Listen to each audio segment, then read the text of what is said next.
Welcome to the FAA Production Studios and the FAA Safety Team National Resource Center located right here at the Sun and Fun Complex in Lakeland, Florida.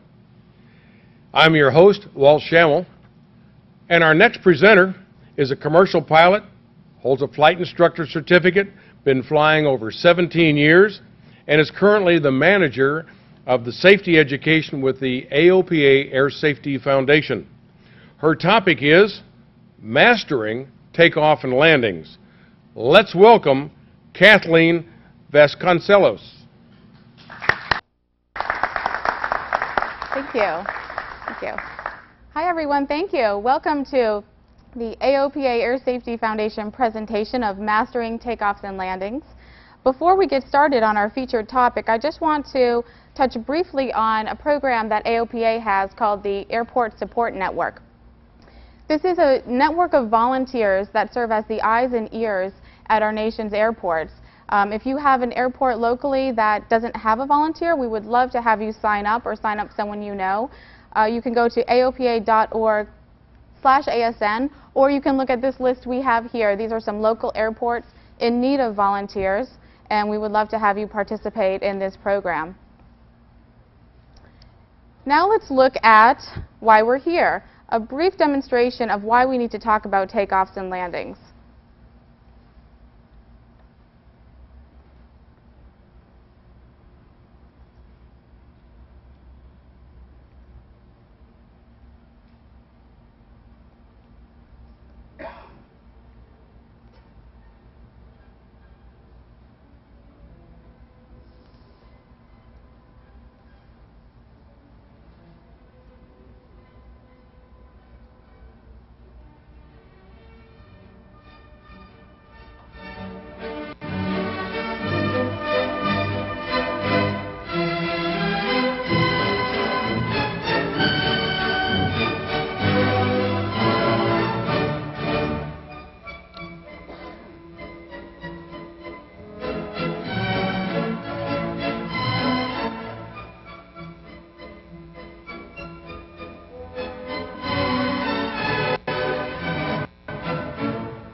So maybe now we all feel better about some of our own landings, right?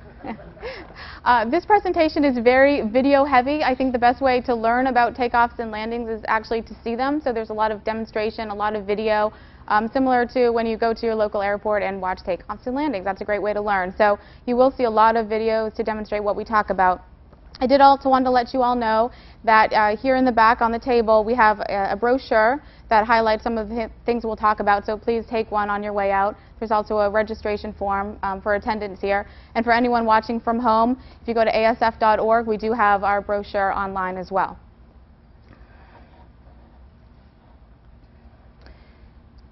So why do we have all this trouble? It sounds pretty basic, right? We take off and we land on every flight. We practice a lot, especially as students, but there are some trouble spots.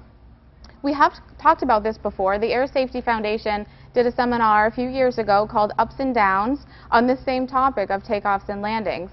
Since then, the statistics actually haven't changed too much. As you can see, from 2002 to 2006, it's really remained pretty steady, upper 500s, lower 600s, and even into 2007 there were 574 takeoff and landing accidents. So it continues to be a trouble spot for pilots, and that's why we've brought the seminar back, we've updated it, and we're talking about it again today. Nobody ever collided with the sky as far as I know, but when we talk about flying close to the pavement, we're talking about close to the ground, at the edge of the aircraft's performance envelope, with ever-changing conditions and environments. Our airplanes are relatively fragile, and we're using skills that erode over time. I'll admit, as a student, I spent probably too many practice sessions only in the pattern because it's something that you practice a lot as a student. But over time, you may do just one takeoff and one landing, hopefully, on every flight. So those skills do erode, and it is all about practice. There's both art and science to takeoffs and landings. We can't always just do it by the book. It isn't black and white. There's a lot of judgment, and preparation and study certainly help. You can actually compare it to learning a foreign language. It's good to study, it's good to practice, but just over time you get a feel for it. So preparation and study is wonderful. It's how we learn, but it's all about keeping that up. I'm sure you've all heard the saying, what goes up must come down again. We like to say what comes down must be able to go back up again. And it helps if you can do that without the help of a crane. This was a gear-up accident, and the bottom line really is to do this safely without an accident. So let's jump right into takeoffs. This is one thing that some pilots suffer from, hyperapplicatus toe brachitis. It's a condition resulting from high foot placement on the rudder pedals. Symptoms include inadvertent brake actuation, extended takeoff roll, loss of directional control. Have any of you had students with clown shoe syndrome? Or maybe you yourself have clown shoe syndrome. So that's one thing that we'll talk about today. I don't know if anyone has ever been in an airplane taking off and the passengers or co-pilot says, that was a really nice takeoff. You don't hear it very often, right? Even if it was a good takeoff. But still, there are some real issues, even though we tend to just take it for granted that it's a simple act. It's clearly not when you look at the statistics. You're at a high angle of attack with a low airspeed, but increasing airspeed and energy, increasing altitude, and high engine stress. So that sometimes is a recipe for disaster. In fact, takeoffs are 10 times deadlier than landings. These are 2006 statistics. The trends don't change a whole lot. In 2006, there were 2% of the accidents in landings were fatal versus 20% in takeoffs. So it's worth a discussion. We'll look at some of the basic techniques and some trouble spots that pilots encounter when they're taking off. It's a good idea before every takeoff to run through some mental preparation and a pre-flight briefing to yourself, or even out loud before every flight. When I'm holding short at the end of the runway, I actually verbalize, sometimes I'm talking to myself, but I always verbalize what I'll do on a normal takeoff and what I'll do if the unexpected happens.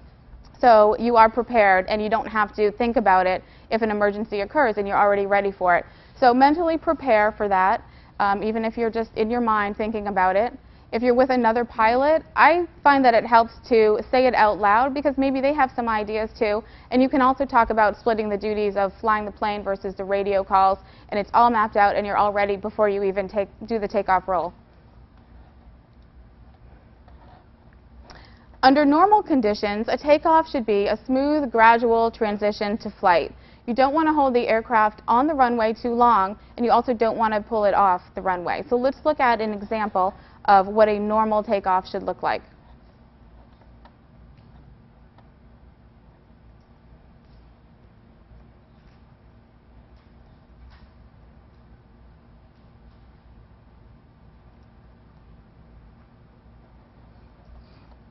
See, we should all say nice takeoff.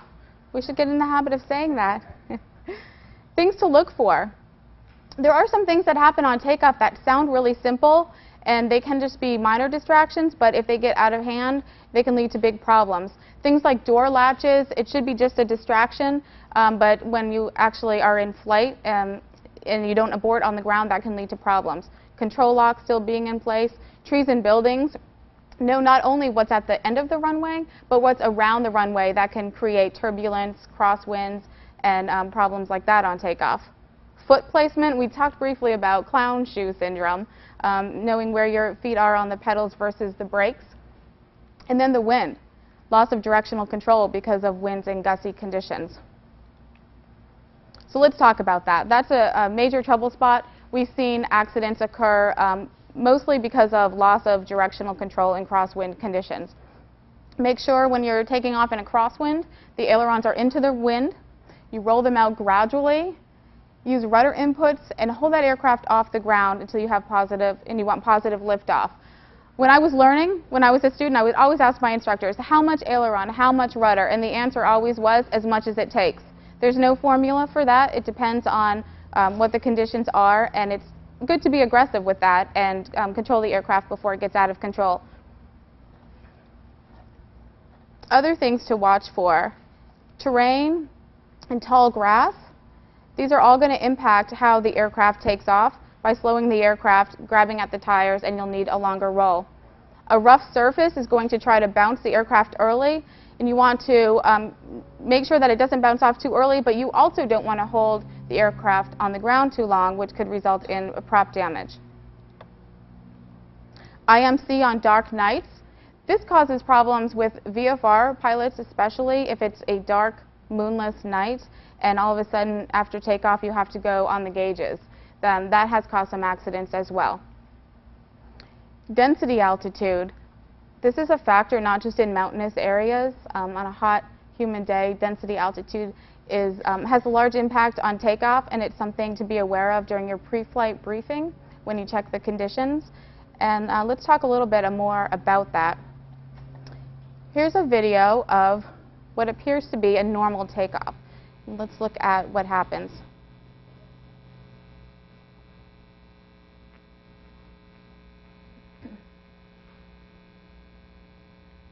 So far, so good? Let's look at the rest of the story. There were 4 adult occupants of this aircraft, along with 271 pounds of baggage, 60 gallons of fuel. Oh, and the temperature was 107 degrees that day.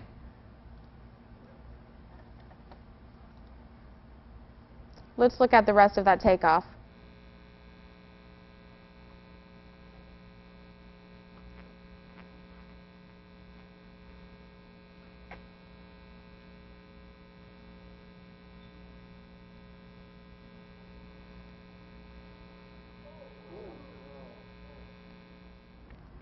There just happened to be, you can see the courtesy of a news station, there just happened to be a news crew at the airport that day shooting some B-roll for an airport story they were doing, and they caught that on tape. The 60 gallons of fuel was found at the accident site, so that was in the aircraft. How much already spilled out, we don't know. There could have been more. The 107 degree temperature, that was the temperature in the community that day. So over the hot asphalt, probably much higher than that. 2 people died in that accident, 2 survived. So when we talk about takeoffs having fatalities and consequences, that is quite a graphic depiction of what can happen. Let's talk briefly about the go or no-go decision. This should be, again, part of that pre-flight takeoff briefing that you do. Under what conditions will you not go? Will you abort? As you're rolling, is the engine throttling up smoothly, producing full power? Is the aircraft accelerating normally? If anything is abnormal, the sooner you abort, the better. Here's a rule of thumb. I'm sorry, maybe you thought there would be no math today, but a little bit of math, I'll help you through it. A rule of thumb, if you're not at half the stall speed by 1/4 of the runway, it's a good idea to abort. So for example, if your aircraft stalls at 50, you would want to be at 25 knots by the 1,000 foot, for example, of a 4,000 foot runway. That means everything's accelerating normally and you're in good shape. If that's not happening, abort. Also, don't waste runway. Sometimes when we're taxiing onto the runway, we kind of make a wide arcing turn. It's best to use as much of the runway as possible and start right at the end as depicted in the illustration. So the abort window. If you take a look at the airspeed at which you abort, there's a very, very large difference in the amount of runway. If you abort at 30 knots, it's only 250 feet. If you stop while you're at 60 knots, you need 1,000 feet. So you can see that can lead to problems, especially if you're at a short field. Obviously, many more reasons to abort early, and that's why that rule of thumb is a good rule to follow.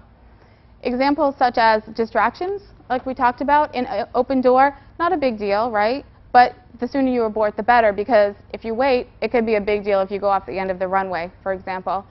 Cockpit smoke. Not a big deal if you're still on the runway, but it's a symptom of a much larger problem, and you don't want to have to deal with that up in the air if you can avoid it.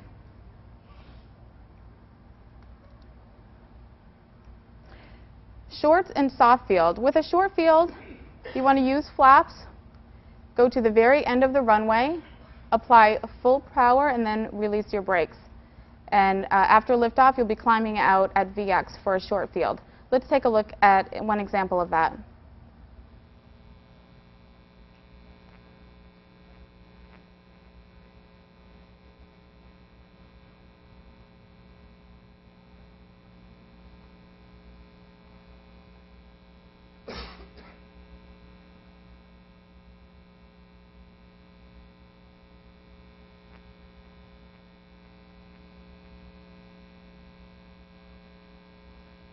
And now a brief discussion on soft fields.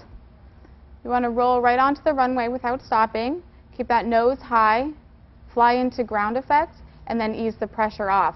Here's an example of a soft field takeoff.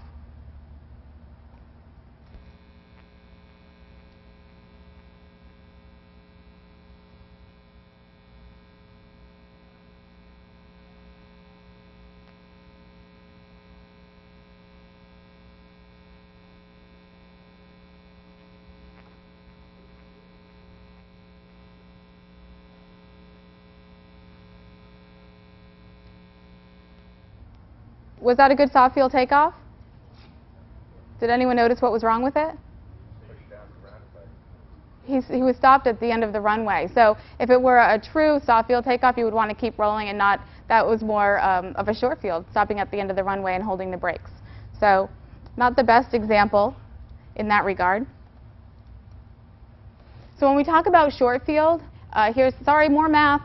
Here's another rule of thumb to use for short fields, a 50-50 solution.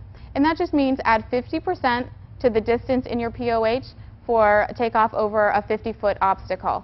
So for example, if your POH says you need 1,200 feet, add 600 to it, and your new runway minimum is 1,800.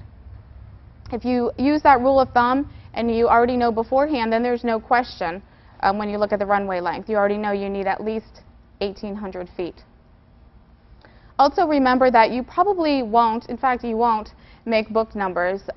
Even if your aircraft is new, I don't know if we have any test pilots here, but the POH numbers are, as we know, based on a new aircraft flown by a test pilot. So it's good to add that safety margin to those numbers. Time to talk about landings. Something else that some pilots suffer from, spasticus short finalitis. This is characterized by rapid, erratic control movements during approach and landing. And if a CFI is present, you'll often hear, "Take over," or "your airplane." It is wonderful when we can do beautiful landings and impress all of our passengers, especially if there's another pilot on board, right? That's when you want to do your best landing. But really, it's not a beauty contest. Don't overthink it. Again, just like with takeoffs, you want to do it safely. That's the number one thing. And it sounds funny, but it's true. The bad ones are usually, they feel a lot worse than they look.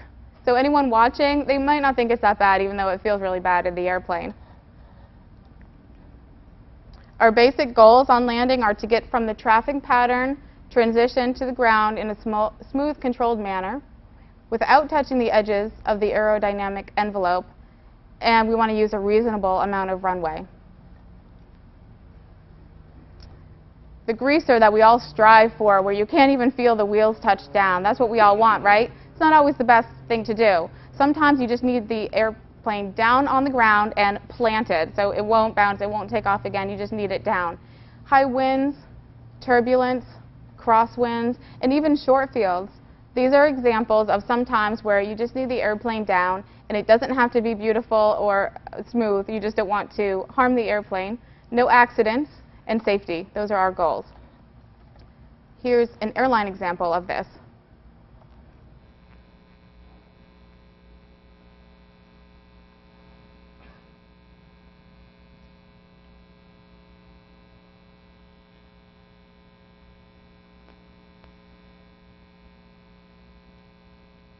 So the airplane, that was obviously a very firm touchdown, but it was safe. They made it down, and that's what is good in some conditions. There's more than one way to land an airplane. Obviously, there may be as many techniques as there are pilots in the room right now, but there are some basic things that are necessary for all successful landings. So I'm not here to change your technique or change the way you land. Do what works for you. But there are some common things that we must do on all landings, and we'll talk about those things. The necessities.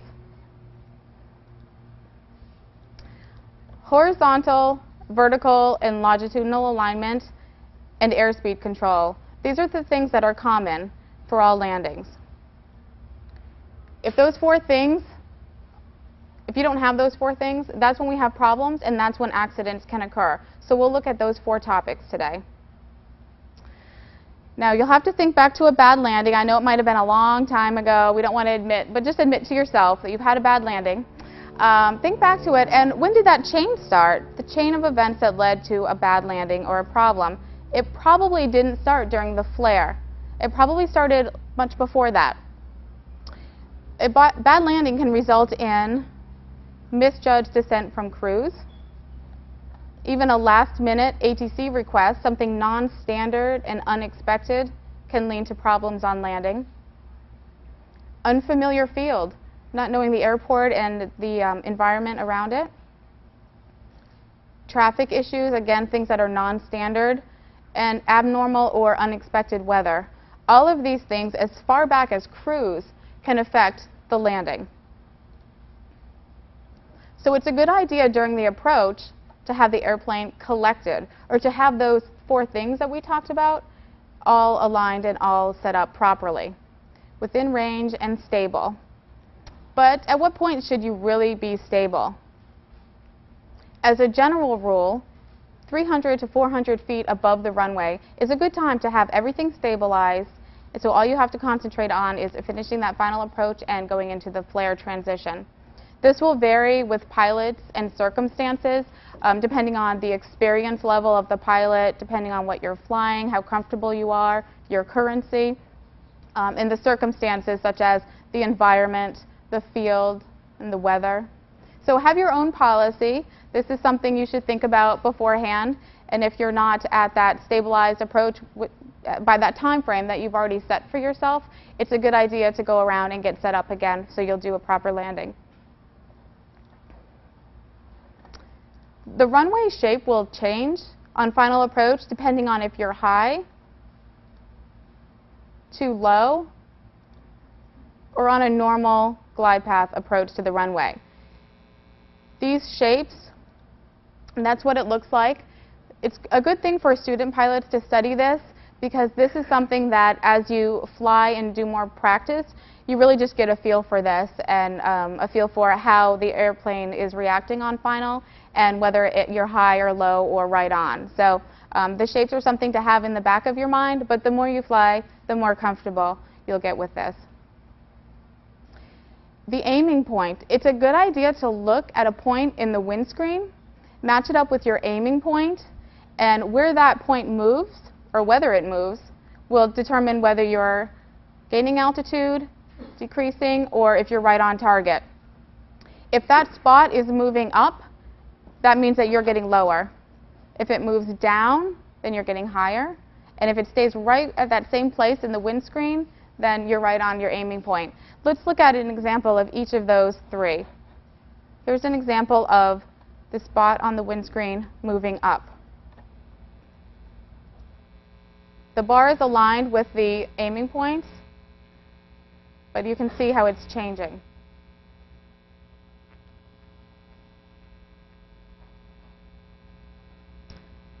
Here's an example where that spot in the windscreen is moving down, so the airplane is getting higher.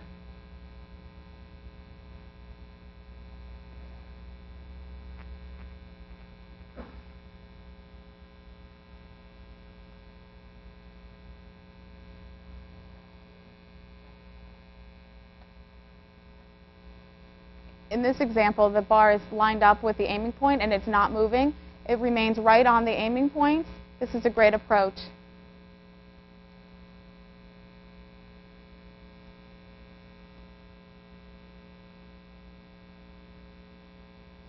I would recommend not putting a piece of duct tape on the windscreen to mark your line. So the planes I fly, I can usually find a bug to line up with the aiming point, but whatever works, whatever point, just don't put a bar on your windscreen. Forward slips. This is a great tool to have in your toolkit. Sometimes when we're learning how to fly, we think, oh, I can't slip because I just need a little bit of adjustment. It doesn't have to be all or nothing. It doesn't have to be a major adjustment to use a slip. Just know how to transition in and out of them gradually, smoothly, and successfully. Here's one example of a successful forward slip.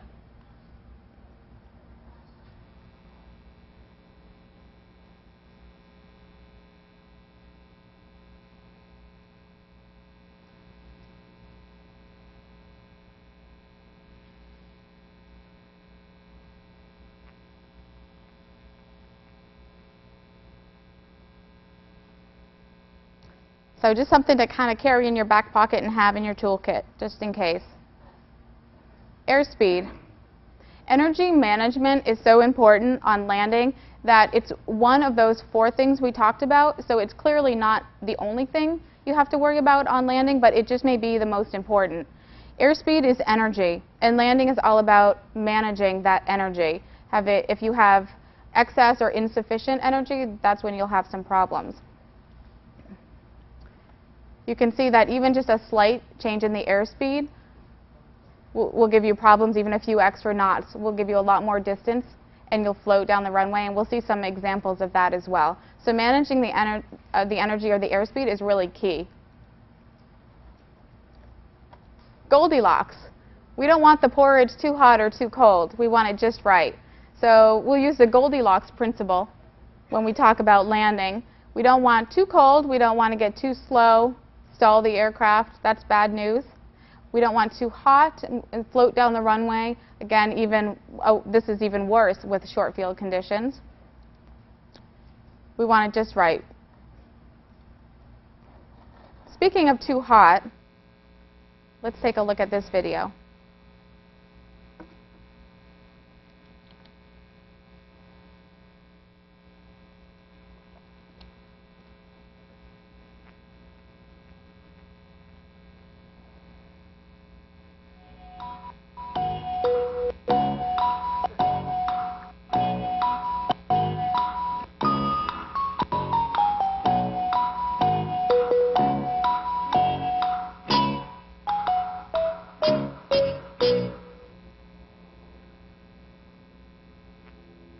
Wow, I was able to get a drink of water during that one. So you can see how long they floated down the runway. And be careful, you never know where the Air Safety Foundation camera crew will be. Just hang out at these airfields and get fodder for our next seminar. Another trouble spot is the flare. And I will admit, since I'm telling stories on myself, that my solo t-shirt does have a little note from my instructor that I was Miss No Flare. So I'm painfully familiar with these problems. The 3-point landing is a problem when there's no flare. Let's take a look at that.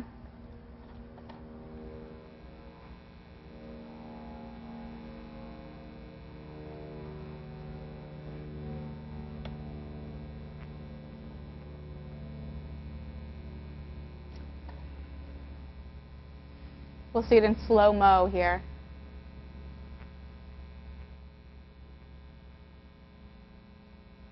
Three-point landing. The drop-in happens when you flare too high, you flare a few feet above where you should, and then it just falls from there. Let's take a look at that.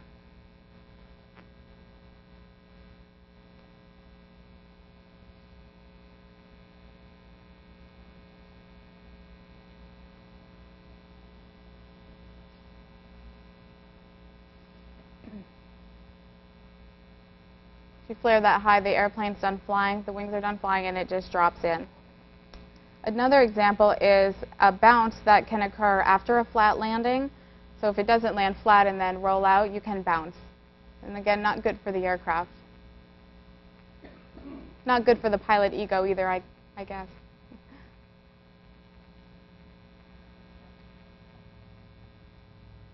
And the last one is the float, which we saw demonstrated. Here's a side-by-side with a normal landing and then a float.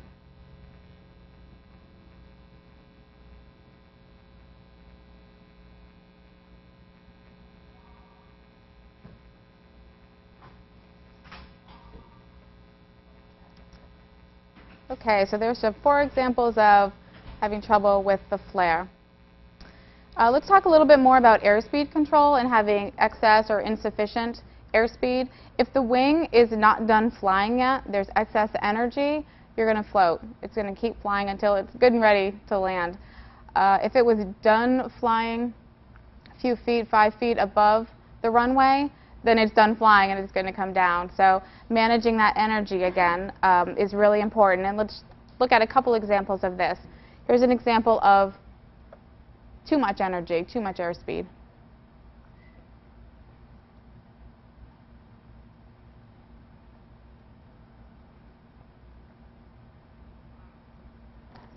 And then one that had insufficient energy or airspeed. Here's an example of that.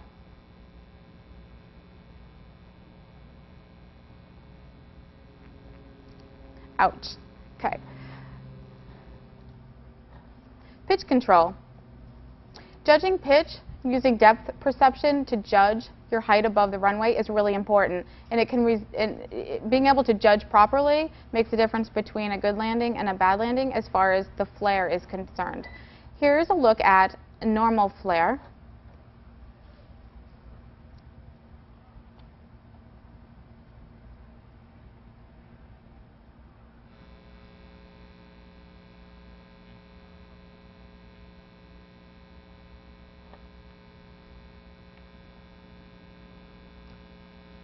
And then no flare at all in this example.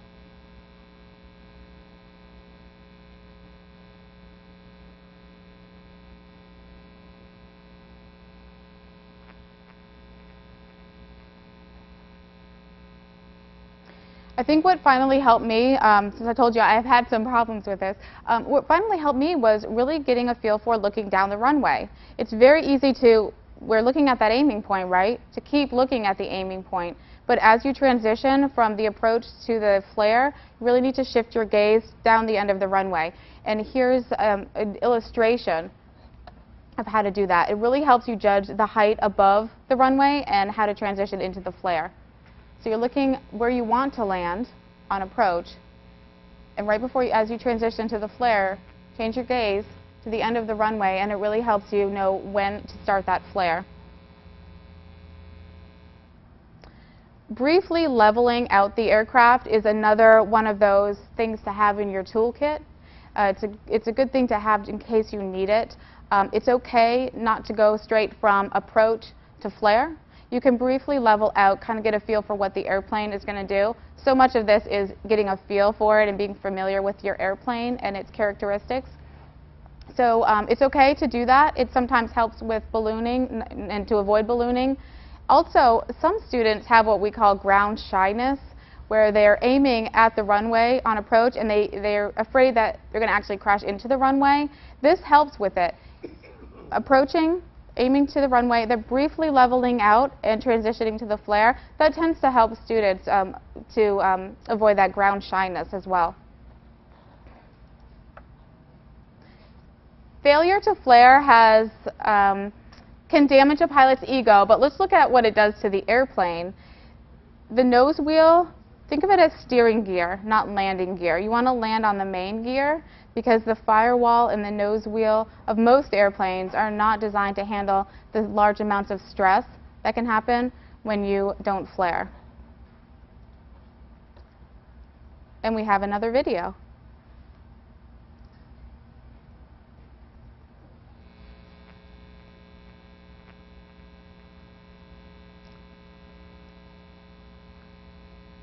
That kind of situation, when it's a really flat landing, it really stresses the aircraft, so it's not good for that.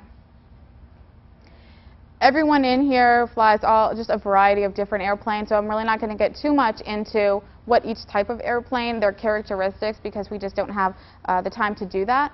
But it's something to be aware of and to know about the airplanes that you usually fly. The wing design, whether it's high or low loading, and how it stalls, the characteristics, that can affect the landing. High and low wing aircraft, that's going to affect the landing as well, and whether the airframe is clean. As well as control forces. Some airplanes, if you've flown a few different airplanes, some of them are really heavy, and the control forces as you land Sometimes you need both hands. That's okay. Just know what it takes for that airplane and for you. The landing gear, get a feel for how it reacts on landing, and also the CG of your aircraft, whether you're nose heavy or you have an aft CG. These are all things that, in that situation, will change on each flight.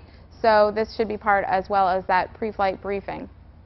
Just like your takeoff briefing, you should do a pre-landing briefing and be familiar. So if you're high on final, you pitch down to correct for that altitude, you're going to build up airspeed, right? Excess energy will result from that, as we talked about. This is energy management. If you add to that an impatient pilot, we might have some problems. Let's look at an example of that.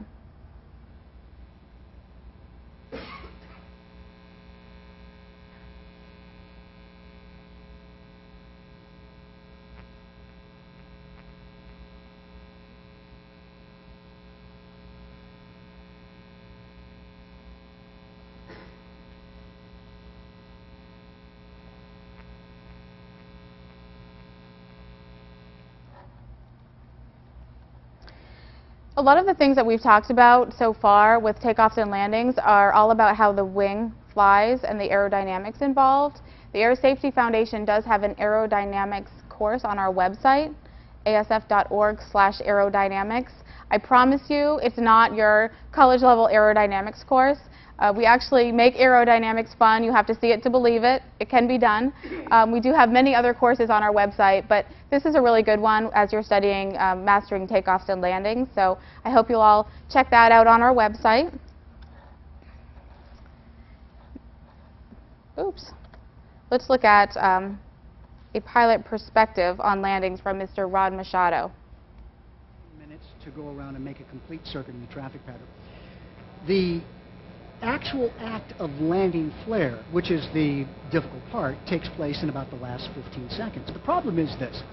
In the last 15 seconds, the most critical part of the landing, for most people, that happens very quickly. Airspeed bleeds off very quickly. An airplane settles very quickly. It's hard to anticipate ground closure. So what you need is a time machine. And the best time machine to have is right there on the panel. It's called the throttle.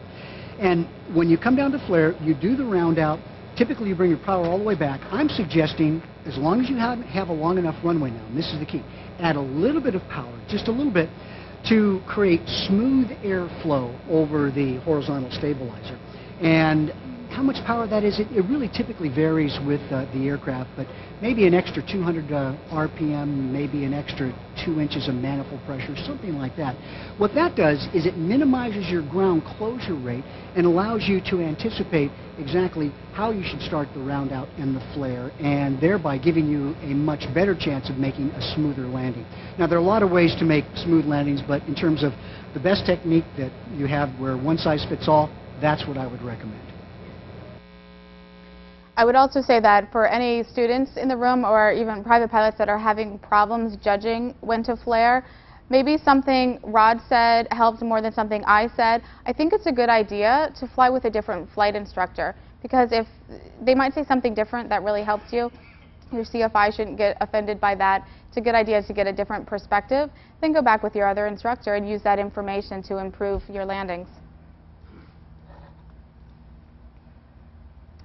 Again, talking about the wear and tear on your aircraft because of some of these issues, stomping on the brakes is not a good idea. It can have some serious effect on the aircraft, as illustrated in the tire photo here. Watch your foot position. Make sure that you're only on the brakes if you want to be on the brakes and that you're not inadvertently braking excessively. Again, airspeed control will help with this, and you won't have that need. Let's look at an example of excessive braking.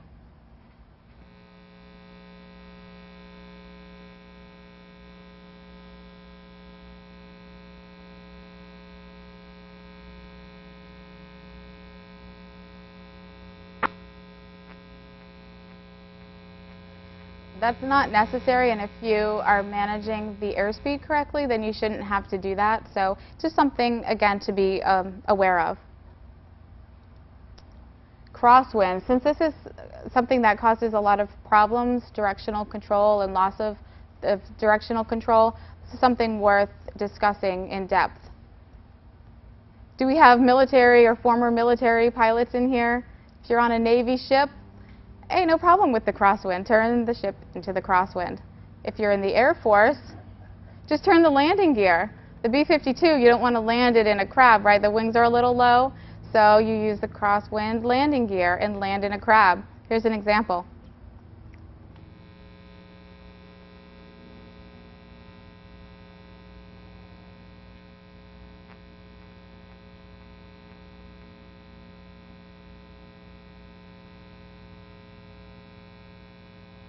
That would be fantastic to have on the Archer I Fly, but it hasn't happened yet. So for the rest of us, we just have to cope with crosswind, and that comes into training and practicing.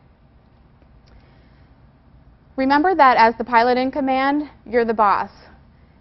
How much correction does it take? As much as it takes. There's no black and white rule. Don't be timid. Be aggressive on the controls so you're properly correcting for that wind. And also use enough rudder availability, as much as you need. But how much rudder is available? You don't want to exceed what the aircraft can handle. So it may not be illegal to land in more than the maximum demonstrated crosswind that's in the POH. The aircraft can probably handle it, but I would really question a pilot's judgment if you do that. You'll be in test pilot mode in that case, and it's really not a good idea. You have to have your own basic personal minimums and limitations as well as those of your aircraft, and they work hand in hand. You may hear some pilots say, oh, I landed in a 25-knot wind. Sometimes you'll hear that, but that's probably the total wind and not just the crosswind component. If you're landing in, if you're doing the math again and landing in just a certain crosswind component, it's a very good idea to stay within the POH numbers and not exceed the maximum demonstrated. So crosswind technique, landing in a crosswind. Hold the aileron into the wind and the rudder to point the aircraft towards the nose towards the runway. And touch down with the upwind, main landing gear first, then the downwind, and then the nose should be last. Here's another video to demonstrate this. Oh.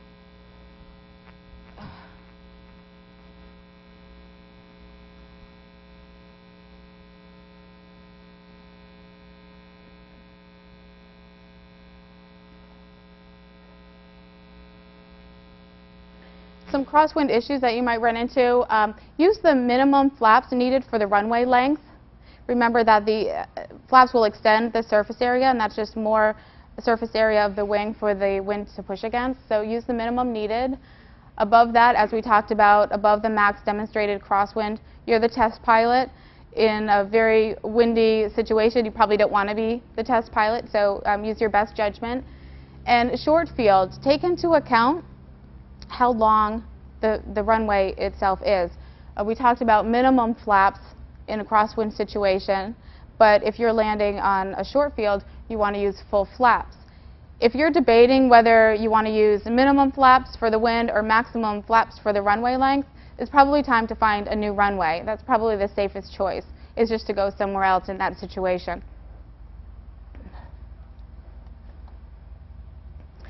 I don't think we want to get into a debate about crab versus slip.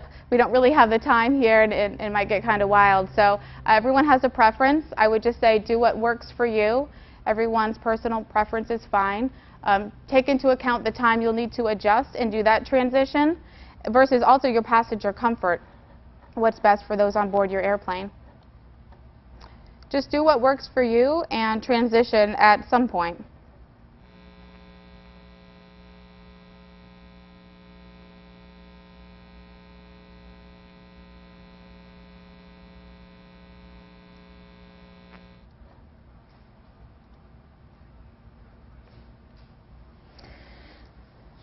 So loss of directional control causes many problems in crosswind situations. We have to really be on top of it and know how much to correct for.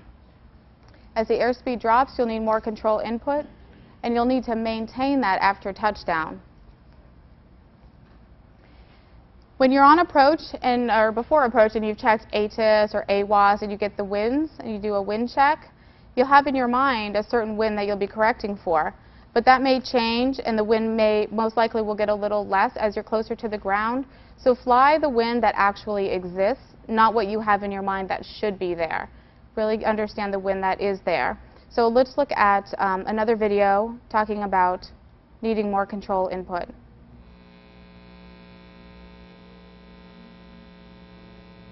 In this case, there just wasn't enough correction on the approach, and the aircraft got blown in the crosswind. And here's an example of not maintaining that correction after landing.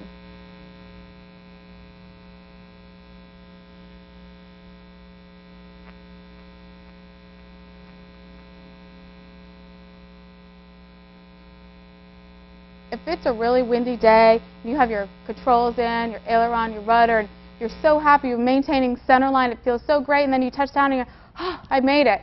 That's what can happen. You have to keep the controls in, or you're actually, when you're on the runway, you could get blown to the side because the wind is still there even though you're on the runway and you've made it.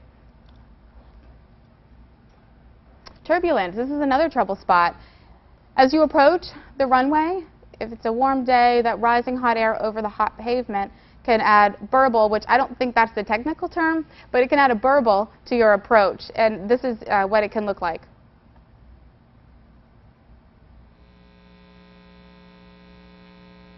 Right as I approach the hot air over the runway, there's a little bit of rise there. So be aware that that might happen if you're flying in those conditions. That also adds to ground effect. The opposite can happen if there's cool creeks and rivers. The aircraft could have some sink on approach. So be familiar with the airport that you're approaching. A lot of locals, they really know what to expect in these quirks at their own airport. If you're at an unfamiliar field, just be aware before you go what the environment is so you can be prepared for these things. Same with terrain and obstructions. All of this, you just have to know what's around the airport because it can all influence your landing. And if you need to, be ready to go around. Here's a great example of maybe you should have gone around.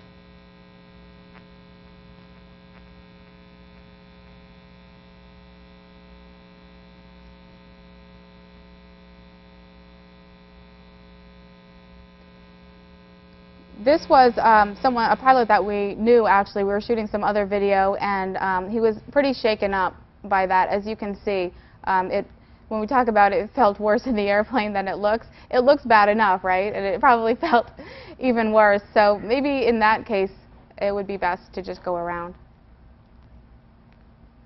In short field, it's really important to maintain that aiming point on the windscreen.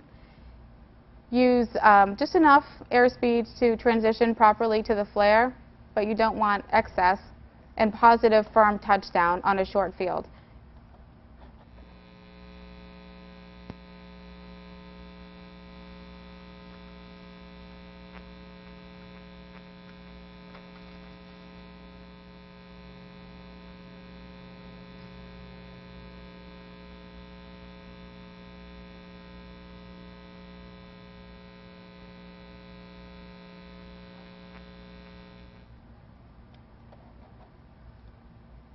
Okay, I've done a lot of talking. Does anyone else want to volunteer? Does anyone have a landing tip that you'd like to share? And I'll add, you don't have to be a CFI to have a good landing tip.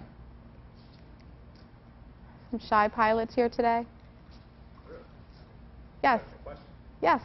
About the difference between in a light aircraft, like a Cessna, you want to stall the plane onto the runway. But in a heavier aircraft, you fly it down onto the runway. What exactly is the difference? How do you fly a plane onto the runway? Without holding excess energy, you mean? Just holding enough excess airspeed so you're transitioning to the flare without stalling it. So again, that's something that would be to fly it all the way into the flare and then cutting full power. And that goes back to the airplane characteristics of your specific airplane. But yeah, there is definitely a difference. Right. Mm-hmm.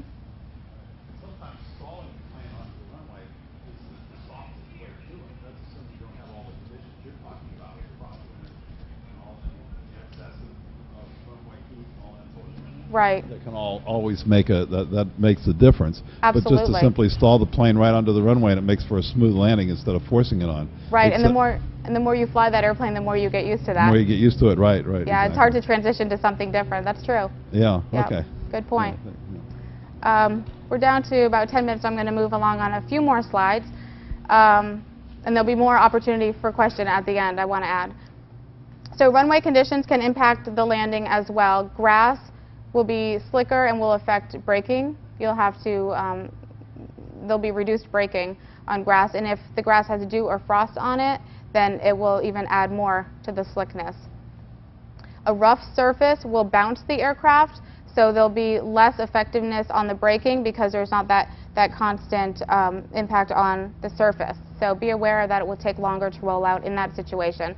Same with standing water on the runway and hydroplaning, and again, reduced braking action.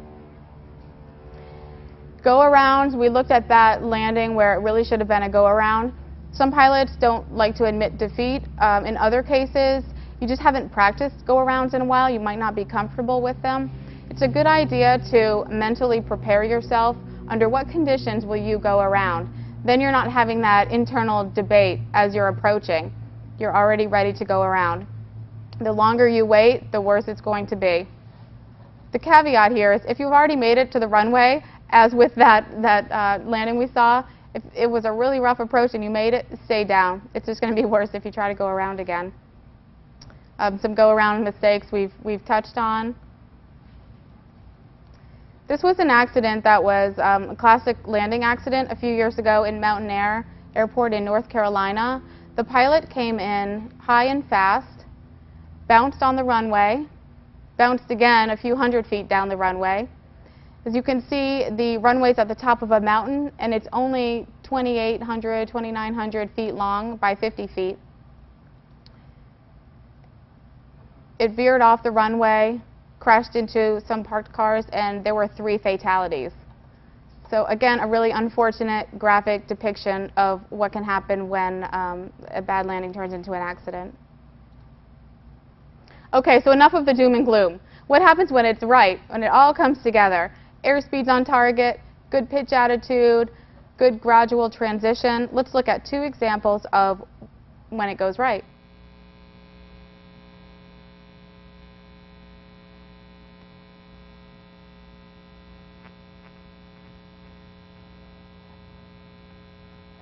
And one more.